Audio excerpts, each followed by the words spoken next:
There are shows in this world that we will never fully understand, except Ghost Adventures. We have watched every episode to build our obsession, our fandom, watching alongside each other because no one we know really gives a damn. Watching Zach and crew catch groundbreaking proof of the paranormal, inspiring us to explore our own interest in otherworldly phenomena. This is our podcast. We are Paranormal Putas. All right. Welcome back, everybody. Whoop, whoop. It's me, Leah. And me, Bethany. And we're here to finish our Hauntings in Round Rock, Part 2. Yeah, Part 2. Part 2. Part 2. And if you could recall a quick recap of Part 1, we had channels changing, dark masses, and some possible astral projection or demons taking on the form of people that we knew. So, interesting. Yeah, and a lot of it's happening kind of in the same area, like in that living room area. Yeah, that was and I guess maybe the portal, if you will, to the to that house was in that space for sure, the living room. Leah had an experience that she talked about last episode where she was at the computer. And if you haven't heard last episode, you should go back, check it out. Because the computer was situated in a really weird spot in the living room. So your back was facing both the hallway and the living room. So I remember being on the computer, also really late at night, it was summertime. I was like 12-ish. I think it was like 12 or 13. And I was surfing the web, doing my thing. And then I kind of felt like something was watching me. And I was like, oh, fuck. I don't like it. And I really didn't want to turn around. Like, I knew, that something was watching me. Something was behind me, and I was going to see some shit, and I really didn't want to. So I kind of start shutting down some windows because I know that I'm uncomfortable, and I'm going to have to go down that hallway anyway to get to my room. So I start shutting down the computer, and I slowly turn around, and I see a fucking full body apparition. It's a little girl. Oh my goodness. It's a little girl in this little frilly pink dress and white shoes, and she had brown hair. I can still see her in my mind to this day.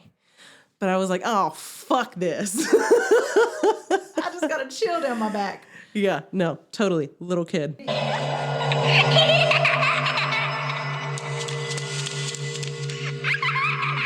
So I saw her there, super freaked out. I was like, hell no. And I turned back around to face the computer, finished turning it off, turn around back to the hallway, because that's where she was. She was in the hallway. And the hallway was kind of if you go down it, the first door to your right was the restroom. And then the second door to your right was mom's room. And then there was a closet, at the end of the hallway. And then if you turn left, it was your room and then my room. Right. And she was kind of standing in that weird in between, past the restroom, kind of towards mom's room. Anyways, so I turn around to go back to my room, and I see her go into mom's room. Oh god. She straight up turned around and went to mom's room, and I bolted. I went straight to my room, which sucked because I had to pass that area. But as soon as she went, I fucking went, and that was it. That was the end of that night. Can I ask you some questions about that? Yeah, because, sure. Okay, so you described her brown hair. Yeah, she had what did her face did she look at you? Was she smile? What was her face did she have an expression? No, I don't remember. That's another weird thing. She wasn't faceless, that's for sure. But I don't know that many details of her face because it was such a quick look, and I was like, fuck this. I saw her, and then I was like, and I turned back around. What's kind of amazing about all that is that you still managed to turn off the computer. I would have said, fuck all that, and left it. I know. But that's just crazy. I never saw her. Yeah. But I got tears in my eyes. That I couldn't imagine. Yeah, no, it was terrifying. And it was so quick, too. It was really fucking quick. I think where my mind goes is we hear not only in Ghost Adventures but in horror movies and all types of lore that demons take on the shape of young children. Yeah, little kids. And that comes back to what you mentioned in part 1 is just, did something take the shape of someone that we knew to make us more comfortable? Did it take the shape of this young girl to maybe make you feel less threatened by what was really in that house? Oh, that's terrifying to think of. I'm like getting really freaked out right now. Dude, no, I'm scared. No, that was really freaky. But another thing that was super creepy about that experience in particular was that the next morning, Mom asked me if I went into her room because she saw something going. What she described to me, and I don't know, were you there? I remember this. Okay, so tell me if I'm remembering it wrong. What I remember is her saying that someone like peeked into her room, like didn't fully go in, but like peeked into her room. Right. I remember her being like, "What'd you want last night?" Yeah. Like, "Why'd you come into my room?" Yeah. And you were like, I didn't fucking go. It wasn't me. I really got goosebumps. Kudos to you for surviving that, because I would have had a heart attack like instantly. Yeah. That's scary. I think that was probably the most intense thing that had happened to me at that house. Like, even though I almost blacked out, in part 1, you'd hear that story. But that was so scary. And I think even to this day, I have never seen like a full ghost like that. Yeah. You know what I mean? Like I've seen things, I've felt things, I've heard things, whatever, but I have not seen a full bodied ghost like that since then. Since then. And that show was terrifying. Another thing that was kind of solidifying in that experience, Yes. and Leah's shaking her head right now. She knows what's about to come. Yes. In the hallway, around the area where she was standing, Mom found like a footprint in the carpet. You know how like when you walk on carpet that's kind of fluffy, you can see like footprints and stuff. Print. Yeah, it was a shoe print. Sorry, my bad. I said footprint, but it was a shoe print. It was like a little kid's shoe print. Right. Like, and it was like the shoe she was wearing, like a little Mary Jane. Yeah. She was wearing like little white Mary Janes. That's what it looked like in the carpet. And I remember like my body's covered in goosebumps right now. Like, I remember freaking out because at the time, nobody in that house had a foot that small. No. Bethany was too old for dolls and like that. Like, we didn't have anything like that in the house. And even if it was a doll, it was human sized. Like, it was a little girl foot. And I remember when Mom pointed it out in the carpet, and it was just kind of like earth shattering. Like, oh my God. Like, we walked around it. We didn't want anything to do with it because they just kind of appeared there. And it was almost like someone was standing there, because how would the imprint of a foot stay in the carpet? Like, you would walk through and sure, but eventually the fluff comes back. Yeah, and the it raises back up. Yeah, it raises back up. But no, and I remember Mom even being like, it's like she's standing there because you saw the two little She's feet. such a bitch, man. Yeah. And we mean that with all the love, but no, totally. She fed into it because she was a believer, and it made it a lot easier to kind of share these experiences with her because of how open-minded she was to it all. So I appreciate it, but she definitely fed into what we told her we saw, and Bethany with that experience, because we then saw little girl feet, and that's what made me believe My story. Yeah, Bethany's story was because I saw those feet, and holy shit. Yeah. That blew my mind. Round Rock, not only, and I guess it kind of feeds in why this house specifically felt uneasy and why we were so uncomfortable. So we have this little child entity, and we can definitely maybe, I think with this next piece, it kind of feeds into maybe this was something a little more, I hate to say demonic because it sounds like cheesy almost, but it wasn't nice. Yeah.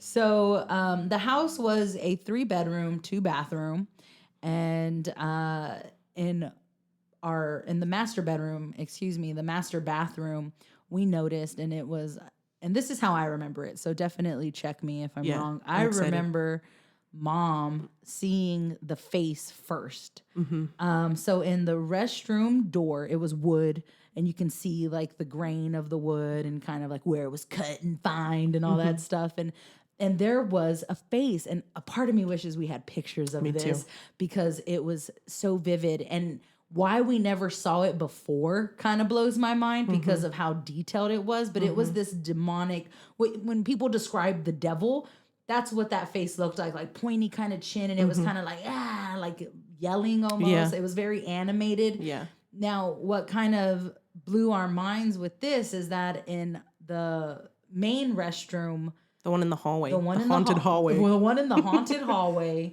Gosh, I'm covered in goosebumps. That restroom had a body, and the body, no head. No head. It was a decapitated body, and it looked almost like it was dancing, is how I remember it. Yeah. Like kind of one hand up, very animated, Yeah. and it matched the face on the door in our mom's restroom. Yeah. It looked like impish. It did, yes. You know, like yes. an imp, and like it had a pointy tail. And if you were to take the body and put it to the head, it would have been like this impy, demony looking thing, kind of dancing, yelling at you. I don't like it. I don't like it that. And we went back and forth between those doors because we couldn't believe it. Like it was like, no way, no. And it was one of those things you never, you cannot not see it after that. Once you point it out, it's like, that's all you see. Yeah, it was freaky as fuck, man. And I don't know, you don't really think about it being super paranormal. Well, like I didn't at the time. Right. And until you start like researching stuff or like finding more stuff out that, entities can leave imprints in things like wood. And what's the other one? Like there's a stone of some sorts, but it's kind of like, limestone. I think it's like a recorder almost for spirits. And wood is one of those things. And even Zach talks about it on the show about how like this bar has the original wood top, spirits are recorded into it. Like, you know, so putting that together really freaks me out now. Like, I'm so glad I didn't know that then. We would have moved so much quicker. Yeah. Like, get me the hell out of this fuck house. that house. But that was one of the later pieces for sure. And putting that little girl, the things that we'd hear or heard, had seen, had felt, and then that door with that demon face, it was just insane. Yeah. And then I don't think any of my friends had any experiences, but I know one of your friends did. Yes. My very best friend, she's been my best friend since elementary school. She's my best friend to this day. And I want y'all to listen to this interview I did with Viviana here recently. And we're going to relive that moment and maybe point out some things that make it a little more paranormal. All right, everybody. So I have here my very best friend, Viviana, and I mentioned we've been best friends since elementary school, still best friends. She made me the godparent to all 3 of her children. Thanks, Viviana. But I wanted her on to discuss something that she experienced or we experienced together when we lived in Round Rock. So, Viviana, do you remember the night I'm talking about? I really do, yes. What started this and what'd you do and kind of tell me about what happened. Okay, so because it was so long ago, I don't remember what led up to it, but the only part that I do remember is just sitting up in your bed, and I had the pillow around my arms, and I started rocking back and forth, and I started laughing and crying at the same time. And while I'm doing that, I remember the door opening and just saying, oh my God, like the door just opened and I'm there still crying and laughing at the same time. And that's pretty much it. It was a door opening and then I laid back down and I fall asleep.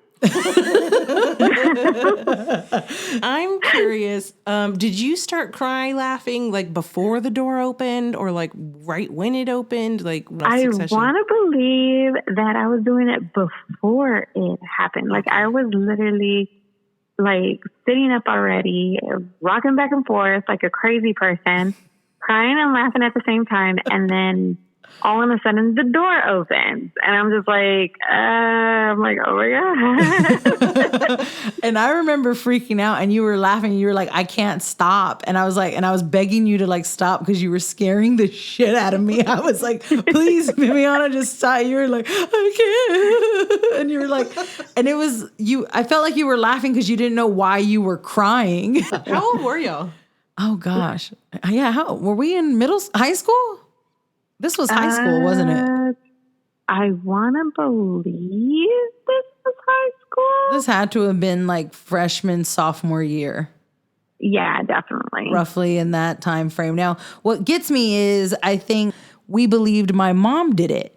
That is correct. Yeah. Right. So do you remember, did we tell her and she was like, oh, that was me? Or did she? Honestly, I don't ever think she actually talked to me about it. It was only you probably questioning it. But when the door did open, there was no sign of like anybody talking, nothing. Right. There was nobody there. And so probably you questioned it because I never asked her. Looking back on it, I mean, I don't know if it's weird to you. Do you think it's kind of weird that if it was my mom, like she didn't come in when she heard you crying or? Nobody came in. She did not check on me or anything. There was no verbal exchange or anything. So I'm pretty sure if your mom would have actually like seen me, crying and laughing at the same time, she would have definitely told me, like, what the fuck's wrong with you? Yeah, she'd have addressed it. But there was no kind of verbal exchange between, what was happening with me and the door opening. Yeah. Yeah. And that's what I remember because I remember being like just freaking out about it and we didn't hear anybody. It was really just the door opening and you freaking out. Yeah. I mean, and the way you fell asleep. I mean, all I know is I laid down and I fell asleep. But I didn't know how fast. I didn't know how fast I fell asleep. I remember it being really quick because I was laying there scared and like hoping you would stay up and like talk to me and you fell asleep. But kind of thinking about it because we experienced other things in that house. I mean, kind of looking back and like not hearing my mom do you think that you would consider that something kind of paranormal or how do you kind of look back at that? Is that just something weird that happened or? I mean, that's a possibility. It could have been, me. Maybe I was being like Carrie or something and I was doing my telekinesis to open the door. You had a brief moment of telekinesis. That's pretty cool. Listen, I'm a believe that I was probably seeing something. I'm pretty sure your mom would have definitely checked on us, right. Said something at least because I was really out of it. I think so. Right. Yeah, that's definitely what I thought looking back at it. So I consider it to be something now. To me, it's odd and it seems a little paranormal, but that's just me. Yeah, I appreciate you taking the time to share that story with us. Yeah, thanks. That was wild because I don't think I remember hearing about this. Honestly, I feel like this is like the first time I'm hearing this. Yes, you were young. Well, I'd have been in middle school then still. Yeah, so almost 20 years ago then at this point. Wow. And this was before we drank alcohol and smoked weed. So I cannot say it was an induced experience, but it was like during your Backstreet Boy moment where your whole wall was full of Backstreet Boy posters. Oh, yeah. All right, interview over. No, no, I love him. Wearing it loud and proud. I know. I still got Backstreet Boy posters on my wall, like I'm staring right at one. So I appreciate your time, and when this episode airs, I'll let you know. But thank you. Yeah, thanks so much. That was awesome. You're welcome. If y'all want to call me back, y'all can. Okay. Thank goodness, we moved out shortly after that and we don't have any more Round Rock stories. I don't want any more Round Rock stories. Screw that house. I'm glad that we left. And that's it for Round Rock. It just gets the 2 parts. Yeah, definitely. So thanks for joining in. And after that one, I definitely need a cleanse. Oh, yeah. Here we go. Hail to the guardians of the watchtowers of the east, powers of air and invention. Hear me! Oh, yeah. Feeling a little bit better. I can breathe now. Yeah. Oh, goodness. As always, we send you away with love, light, and some besitos. From these two putitos.